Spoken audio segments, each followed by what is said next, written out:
So our government represents the only legitimate government of the Chechen Republic of Ichkeria that exists. Any other government, there is no any other government. Now there is an occupation administration, and the occupation administration represents the interests of the Russian Federation and the so-called the leader of the Chechen, the leader of the Russian occupation administration. He does not represent the will of the Chechen people, and he was not elected by the Chechen people. And the so-called Kadyrov, he was appointed by Putin, who came to power, bombing buildings in Moscow in Moscow.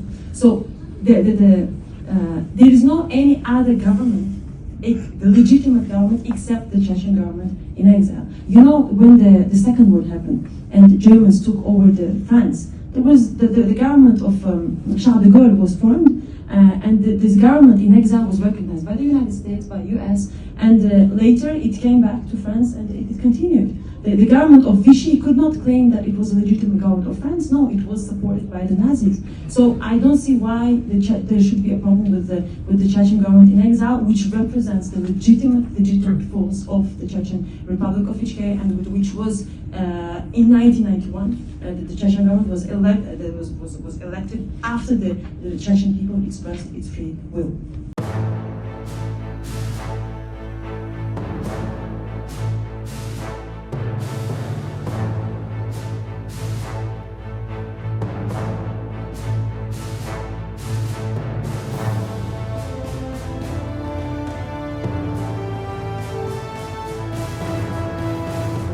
Pleasure for me to be here.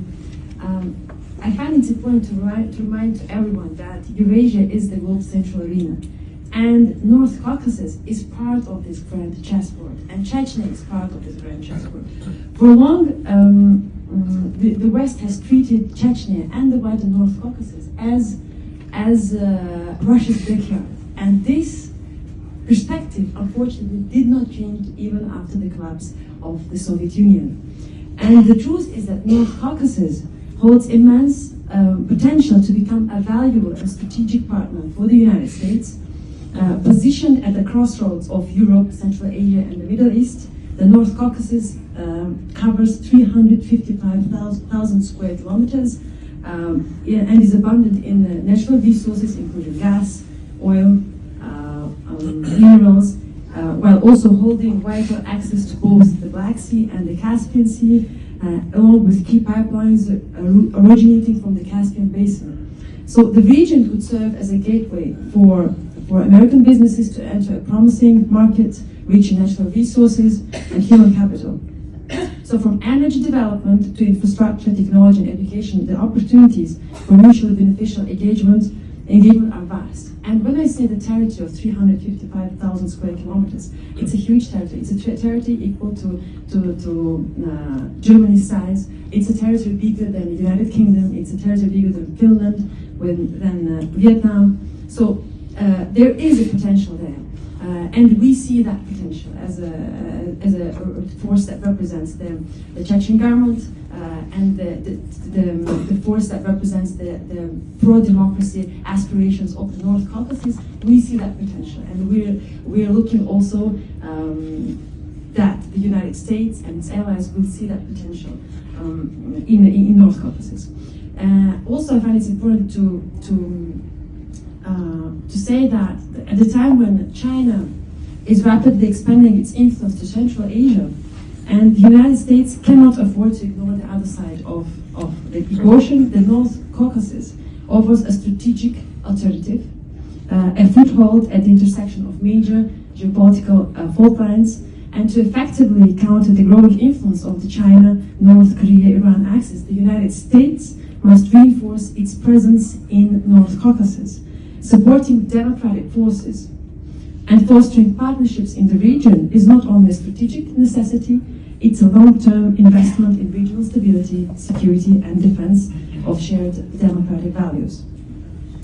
Russia, we're talking about Russia. Russia, like China, is an authoritarian state that seeks greater power, expanded global influence, and absolute control. Its ambition is not partnership, but domination. This is precisely why Russia has launched wars in Chechnya, Georgia, Syria, in Ukraine, in a deliberate effort to reclaim imperial control and undermine international security. This is why some Russian officials, even today, claim that theoretically the so-called USSR jurisdiction remains in effect. And this shows exactly that a broader imperial mindset that directly contradicts US values and strategic interests. Russia's authoritarian ambitions and expansionist policies are fundamentally at odds with democratic governance and regional stability, and that is why Russia is not and cannot be an ally for the United States and to the United States. Also, the United States needs allies that uphold democratic principles, respect the rule of law, support American foreign policy objectives, and contribute to long-term security and stability. The North Caucasus, with its pro-democracy aspirations and resistance to authoritarian rule, represents exactly the kind of strategic partner the US should support. In this context, forming alliances with democratic forces in the North Caucasus, like the Chechen government in exile, led by the Prime Minister of Ahmed Zakayev, is not just desirable, it is essential. So I think it's very important to support for the mutual benefit of the United States and the North Caucasus, and for the mutual benefit of everyone, and for the long-term peace, building peace in the region. It is important to support the pro-democracy movements and the governments that are in North Caucasus that will help to solidify the position of U.S. states and its allies in Eastern Europe and in general in Europe. Thank you very much, Asad. We also have the question from auditory later. And you mentioned a very important issue about this axis of authoritarian regimes of such-called Russian Federation. We know that it's not real federation, it's a colonial empire. People's Republic of China, Iran, and North Korea. And I want to ask next question for the future, representative of future independent Buryatia, which will have neighbors probably not with something which could be the part of new or old Russia, but also with something that could be a part of new old PRC. But we hope it will be Manchuria, not PRC also.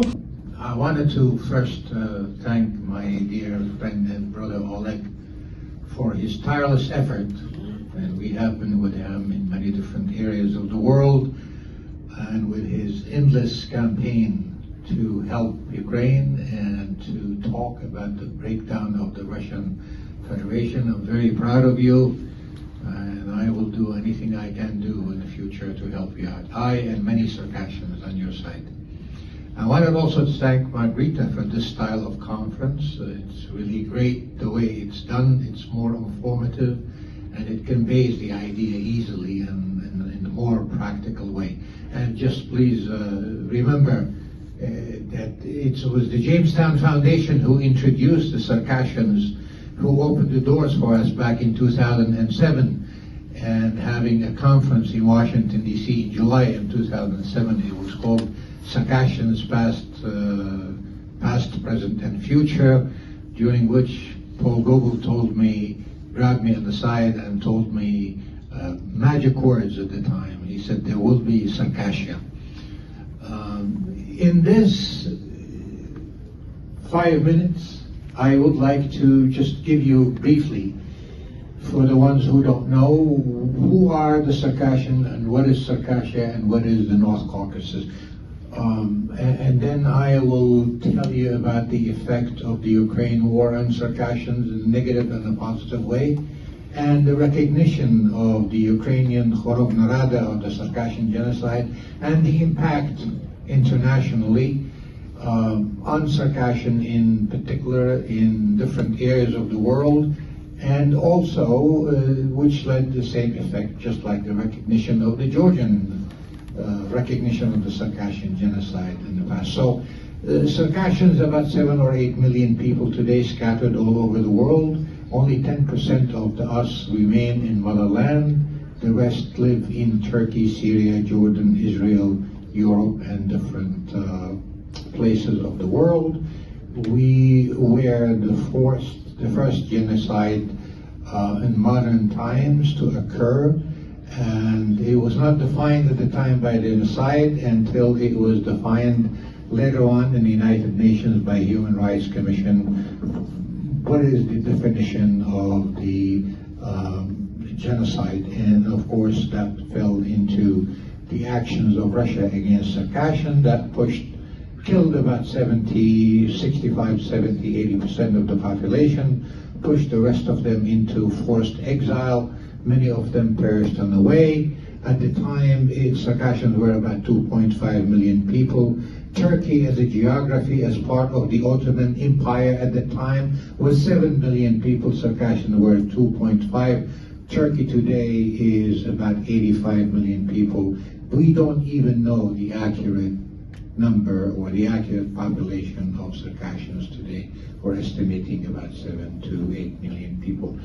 Scattered all over the world, we were able to build our organizations, to preserve our language, to preserve our culture, and become aware of our history just recently, and become aware of the need for us to continue as a nation, as a people connected to our motherland that actually gave us the identity as Circassians. In the past couple of years, year and a half, 2 years, many important things happened. One of them is the Kharodna Rada Ukrainian Parliament recognition of the Circassian genocide. Literally, that recognition created a wave among Circassians, mainly in Turkey and in the Middle East and in different areas, that put the majority of Circassians on the side of Ukraine. Here's a nation who's fighting Russia, just like we did for 101 years, now comes in and recognize our tragedy and also recognize our right to exist. So this is one of the best things that ever happened in the Circassian history, along with the Georgian Parliament recognized of the Circassian genocide years ago.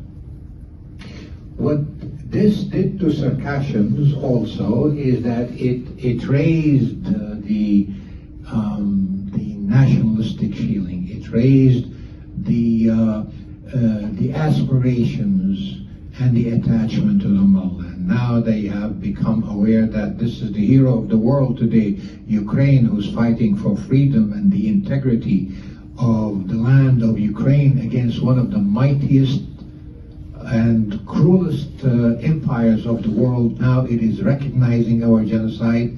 That means we as Circassians need to get together and also take a similar stand toward our future in cooperation with the people who are fighting Russia. So this has been essential for us. How this is clear is a very interesting thing. Syria has a population of Circassians somewhere between 200,000, 250,000. Since 1864 until now, no Circassian in Syria was able to raise the Circassian flag any place. No Circassian was able to talk about Circassia any place, because for the largest part Syria was friendly or under the control of then the Soviet Union, later on the Russian Federation. So Circassians and their organization in Syria were under the control of Russia. The Assad regime fell. Russia is out of Syria. Within days, Circassians were able to hold demonstrations in the streets of Damascus. For the first time since 1864 until now, raising the Circassian flag and asking the rights of Circassians in Circassia. So, did the war of Ukraine affect Circassians? Yes. Did the war of Ukraine give Circassian momentum? Yes, that's in a positive way. Unfortunately, this is a tragedy for Ukraine, the suffering, the killing, and the war. But it had, so this has been essential for us. How this is clear is a very interesting thing. Syria has a population of Circassians somewhere between 200,000, 250,000. Since 1864 until now, no Circassian in Syria was able to raise the Circassian flag any place. No Circassian was able to talk about Circassia any place, because for the largest part, Syria was friendly or under the control of then the Soviet Union, later on the Russian Federation. So Circassians and their organization in Syria were under the control of Russia. The Assad regime fell. Russia is out of Syria. Within days, Circassians were able to hold demonstrations in the streets of Damascus.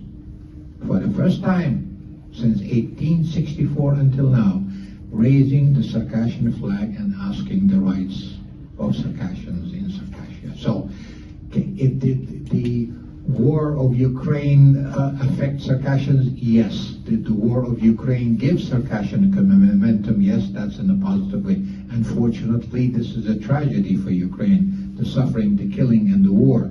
But it had its vibrating effects throughout the world today, and especially among Circassians.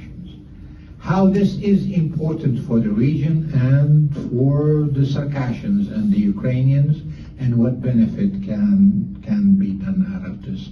Remember, Russia was able to become the evil empire that it had become since the Tsar's time during the Soviet Union and until now, is by having access to the Black Sea. They wanted to build their navy. They want a way to reach the warm waters so they can put together the naval forces in the Black Sea so other nations cannot come and occupy their country. They had controlled Ukraine at the time. Crimea was under their control, partially. But Circassia was the obstacle. That was the reason of the war. Once they conquered Circassia, and we fought them, we're talking about the 1,203 days for Ukraine to suffer in this tragic war. Circassians defended against the Russian invasion for 101 years. We built our own weapons, we bred our own horses, we built our own defenses, and we were able to keep Russia at bay for 101 years. So the interest of the world today, if we are to reverse engineer things, we're talking about the breaking down of the Russian Federation today, and what can we do in order to prevent it from coming back?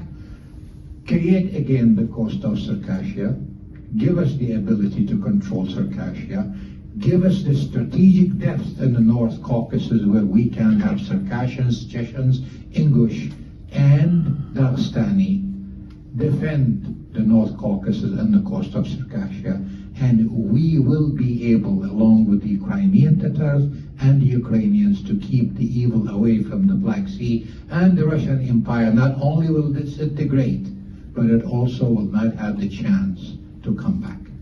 And if you don't think this is possible, think about 8 million, 9 million Circassians, the majority of them in Turkey. 7% of Turkey's population are Circassians.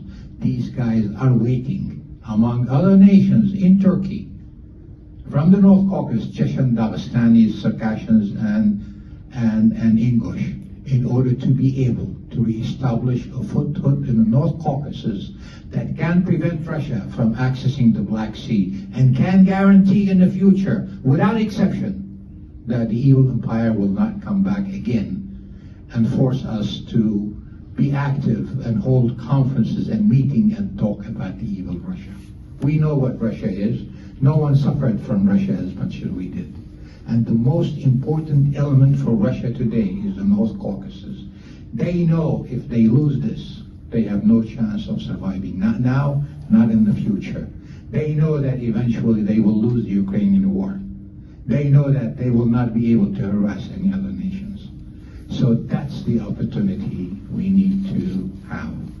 What has happened in the past year and a half with the help of my dear brother Ahmed Zakayev, the Prime Minister, the only leader in the Chechen nation today, who was in exile, who presented himself as a leader of a Chechen group and then North Caucasus nations leader, who put together the idea of creating the so-called the North Caucasus Nations Committee. We held conferences We established the idea, believe it or not, in Kiev, and we established the organization in Warsaw, and we were able to put a committee, and I have the honor of chairing that committee right now to unify the North Caucasus nations in order to confront Russia, not militarily, not politically, not socially only, but also among ourselves, to be able to put together the mechanism needed in order to make the North Caucasus Russian-free land. There will be no Russian in there. Now, is this possible? Yes, it is possible. I tell you that during the first Chechen War, the population of Russians in Chechnya were about 35 to 40% of the population. The Russian war started. Kadyrov right now is a proxy of Moscow. He is in Chechnya. But guess what is the good side of this whole entire thing since the beginning until now? Not a single Russian person today lived in Chechnya. And if that happens throughout the North Caucasus, then the North Caucasus will be free from the Russians. This is a service not only to Circassian, Chechen, Dagestanis, and Ingush, but it's also a service to the free world who is sitting here today discussing what can be done in order to stop the evil, prevent the evil from harassing other nations. The focal point here is the North Caucasus, Circassia, Chechnya, and Dagestan. Give them the chance, help them out. The reward will be immense for the civilized and the free world. Self-defense, and there's no easier way to motivate your people, your population, than survival. So, it's been said 1 billion times. I'm not up here pretending like I'm the first one to say it, but I will repeat it. If Russia stops fighting tomorrow, the war ends, and if Ukraine stops fighting tomorrow, then Ukraine ends. So that's pretty motivating if you live in Ukraine, especially in the earlier days of the war, when you would hear these courageous stories of fathers not only defending the entrance to their village, but literally defending their house with their family inside of it. So that means a lot in warfare. Armed forces, part of the armed forces that will not be destroyed, will be used to attack Europe. This is the Russian victory. This is what we should be thinking about when we are talking about the future. Thanks. So I'm going to stage a couple of questions here, so you guys are prepared. Yelena, I wanted to ask you, what are Russia's greatest strengths in this war?